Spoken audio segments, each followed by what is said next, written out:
Salve noturnos, sou Rosiane e vou contar um relato para vocês. Queria pedir para quem não é inscrito que se inscreva no canal, ative o sininho, dê aquele like legal, vai nos ajudar muito, ok? Vamos de relato?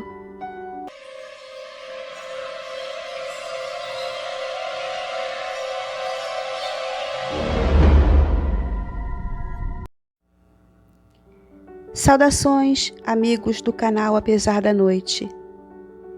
Esse relato que vou contar não é meu, e sim da minha tia. Ela sempre conta que na clínica onde ela trabalhava, tinha uma paciente que vivia falando sozinha. Mas se tratando de uma clínica para doente mental, era absolutamente normal. O problema é que toda vez que minha tia estava perto dessa paciente, ela sempre, do nada, começava a rir e a apontar para minha tia, dizendo que seu amigo a conhecia e que era apaixonado por ela. Um dia, ela chegou um pouco mais cedo, pois tinha deixado algumas pendências para fazer. Quando já estava na sua sala, houve passos subindo as escadas e, como ainda era muito cedo, achou que fosse a enfermeira do turno da noite. Então, um rapaz sorridente entra na sua sala e lhe dá um bom dia. Era o sorriso mais encantador do mundo. Ele era lindo, alto, moreno, estava vestindo um uniforme de enfermeiro. Se apresentou como Carlos. Ela se encantou por ele. Pedi permissão para que minha tia deixasse eu contar a sua história no canal, e ela não só permitiu, como fez questão de escrever. Segundo ela, faz parte do tratamento, e todo dia ela escreve, e a cada dia ela tem uma nova memória. Então agora, fiquem com a minha tia e sua incrível experiência.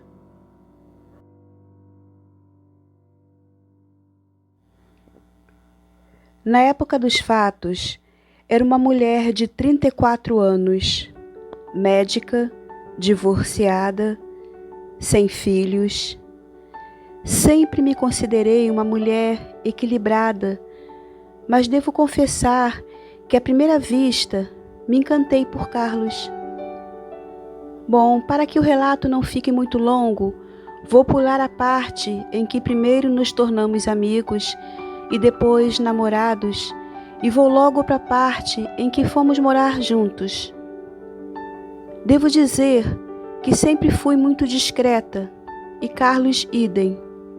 Aliás, nunca o vi conversando com ninguém, e toda vez que ele estava por perto e me via conversando com alguém, ele ficava na dele e nem chegava perto. Assim começamos uma vida juntos. Ele era encantador, carinhoso, atencioso, muito, mas muito amoroso. Eu sempre fui do tipo caseira. Não tinha muitos amigos. Na verdade, tinha somente uma, a Márcia. Ela era minha melhor amiga. Foi a primeira a saber de Carlos e ficou muito feliz por mim. Durante 2 meses, vivemos um amor intenso. Não saíamos para nada. Ficávamos em casa, fazíamos tudo juntos. Cozinhávamos, arrumávamos a casa, assistíamos TV, tudo juntos e na maior perfeita paz. Esse isolamento era de propósito. Tínhamos combinado de darmos esse tempo até todos ficarem sabendo que estávamos juntos. Saíamos de casa apenas para trabalhar e no trabalho agíamos como se não nos conhecêssemos. Ninguém desconfiava de nada. Como disse, eu era muito discreta e Carlos pior ainda. Ele não falava com ninguém. Assim, fomos levando nossa vida. Eu estava muito feliz, em paz. Carlos era tudo o que sempre esperei de um parceiro. Mais ou menos uns 2 meses que estávamos juntos, resolvi que contaria para as pessoas do meu trabalho. Afinal, estava bem confiante nesse relacionamento que para mim já era muito estável. Mas ao contrário do que pensei, Carlos não aprovou a minha ideia. Ele não queria que ninguém soubesse. Classifiquei como timidez. Me lembro, era uma sexta-feira. Naquele dia, acordei sentindo uma tristeza que não entendia o porquê. Era uma dor de perda. Sentia como se estivesse em luto.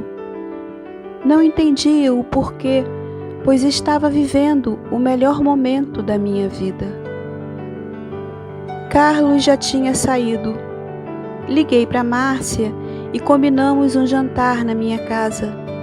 Queria que ela conhecesse Carlos. Logo depois, fui para a clínica.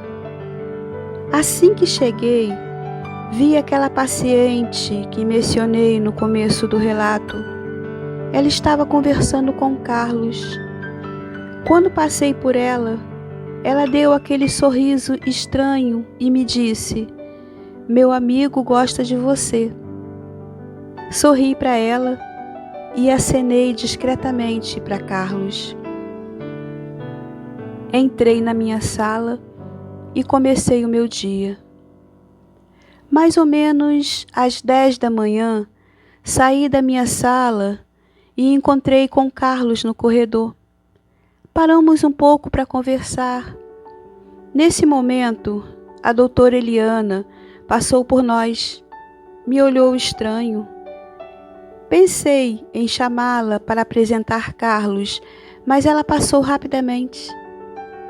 Aquele dia estava realmente sendo muito estranho. Primeiro acordei com aquela sensação de perda inexplicável. No trabalho, todos me olhavam estranho e alguns evitavam ficar perto de mim. Na hora do almoço, pensei em chamar Carlos para almoçar no refeitório comigo. Ele nunca comia lá. Eu sempre almoçava com alguns médicos, mas naquele dia estava sentada sozinha. Quando estava para terminar meu almoço, a doutora Eliana se aproximou de mim, junto com o doutor Alberto. Pediram licença e se sentaram. E o doutor Alberto foi direto ao ponto. Doutora Cássia, há muito tenho notado que a senhora está se comportando de maneira não apropriada. Se está passando por alguma dificuldade, saiba que somos mais que colegas de trabalho. Somos uma família. Aqui, um apoia o outro. Se está precisando de alguma coisa, é só falar. A doutora Eliana falou: "Querida, estamos aqui para ajudar. Se está precisando de alguma coisa, pode se abrir comigo." Eu não estava entendendo onde eles queriam chegar com aquela conversa. Nunca estive melhor. Aliás, estava vivendo o melhor momento da minha vida. Disse isso a eles e então contei de Carlos, da nossa vida, de como estava feliz. Eles se olhavam como se não entendessem. Falaram que não conheciam nenhum enfermeiro chamado Carlos. Lembrei a doutora Eliana que pela manhã ela tinha me visto com ele. Ela apenas me olhou e não disse mais nada. Um pouco antes de eu ir embora, mais uma vez a doutora Eliana foi até minha sala. Ela estava muito séria e perguntou se podíamos conversar um pouco antes de eu ir. Ela então me pediu para que falasse de Carlos, como ele era, como tinha conhecido, essas coisas. E no final, depois de ouvir atentamente tudo o que falei, ela segurou a minha mão.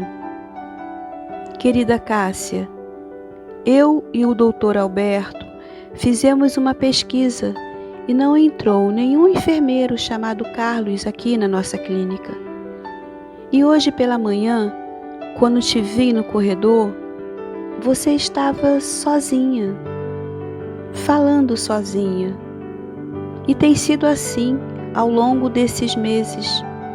Alguém sempre te vê falando e interagindo com ninguém. Querida, se você está passando por algum problema ou algum trauma, se aconteceu alguma coisa que não sabemos, pode confiar. Sugiro que você tire alguns dias de folga. Há quanto tempo você não tira férias? Esse nosso trabalho é muito estressante. Vá para casa e não precisa vir amanhã se não quiser. Ela saiu e eu fiquei sentada no mesmo lugar, na mesma posição. Não sei quanto tempo. Alguma coisa dentro de mim sabia que a doutora Eliana estava falando a verdade, que Carlos não existia, que era a invenção da minha cabeça e que aquela sensação de perda que desde cedo me acompanhava era porque aquele sonho feliz tinha chegado ao fim. Fiquei sentada ali tentando dar alguma explicação lógica ao que tinha acontecido comigo, porque não foi sonho. Tanto menos eu não estava louca. Não tinha criado tudo aquilo. Ao mesmo tempo, o fato de Carlos não interagir com ninguém, apenas comigo, o fato dele não comer, não ter trazido roupas para minha casa, não ter telefone, carro, minha cabeça estava a mil. Não sabia o que pensar. A felicidade que sentia ao seu lado me deixou cega para todo o resto. E eu ainda tinha que chegar em casa e encarar a dura realidade de não vê-lo mais lá, ou de vê-lo. Então teria que escolher entre a razão de mandá-lo embora ou ficar com ele e assim entrar em um mundo de loucura. Eu era uma médica, sempre fui racional. Será que estava ficando louca? Saí da minha sala caminhando devagar. Será que Carlos estaria me esperando encostado no meu carro? E quando me visse, será que daria aquele lindo sorriso que eu tanto amava? Era inevitável que as lágrimas não caíssem pelo meu rosto e eu nem tentava disfarçar. Carlos não estava encostado no meu carro e sabia que ele não estaria na minha casa me esperando. A escuridão tinha caído sobre mim e ela era escura como a noite. Sempre fui muito racional. Trabalhava com pessoas com transtornos mentais muito sérios. Como conseguiria trabalhar daqui para frente se não tinha mais certeza de nada? Não fui trabalhar no dia seguinte, nem no outro. Fiquei 2 semanas trancada em casa, na cama. Não tinha forças para nada. Nem minha melhor amiga, Márcia, quis receber. Só queria ficar quieta no meu canto. Decidi também que pediria demissão. Com muito esforço, levantei da cama e coloquei qualquer roupa. Fui até a clínica conversar com a diretora, a doutora Fabiola. Quando estava passando pelo pátio, na direção da entrada da clínica, aquela paciente que sempre ria quando eu passava, dessa vez me olhou séria e disse: "Ele foi embora e nunca mais vai voltar." Ele estava muito triste, muito triste. Parei e olhei para ela. Sabia que ela falava dele e me dei conta que Carlos estava ligado a ela. Naquele momento eu tinha a escolha de cair de cabeça naquele mistério, de investigar aquela paciente, de saber mais desse assunto, ou deixar quieto, tentar esquecer e seguir em frente. Resolvi deixar para trás e pedi minha demissão. Essa história ainda não acabou. Ainda estou em tratamento. Está sendo muito duro. Não é fácil sair de uma depressão tão séria quanto a minha. Hoje, depois de tanto tempo, ainda não sei explicar o que houve comigo.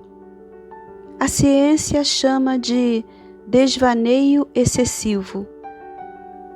Mas o que eu sei é que nunca fui uma pessoa sonhadora e nem nunca tive nenhum transtorno mental.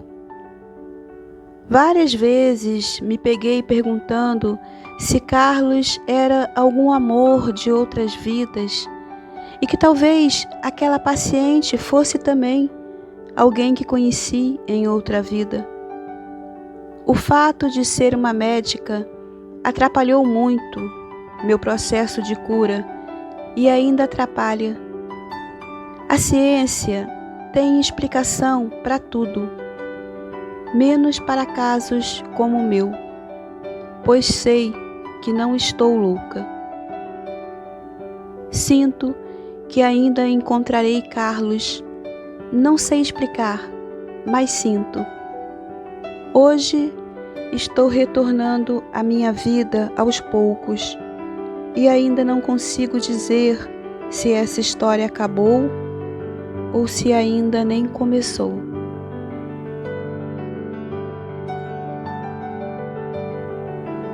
Rosiane e amigos do canal. Essa é a história da minha tia. Todos nós da família e também sua melhor amiga, a Márcia, nos fechamos em torno dela para ajudá-la a passar por esse momento tão difícil. Qualquer novidade, volto para contar. Obrigada, canal Apesar da Noite.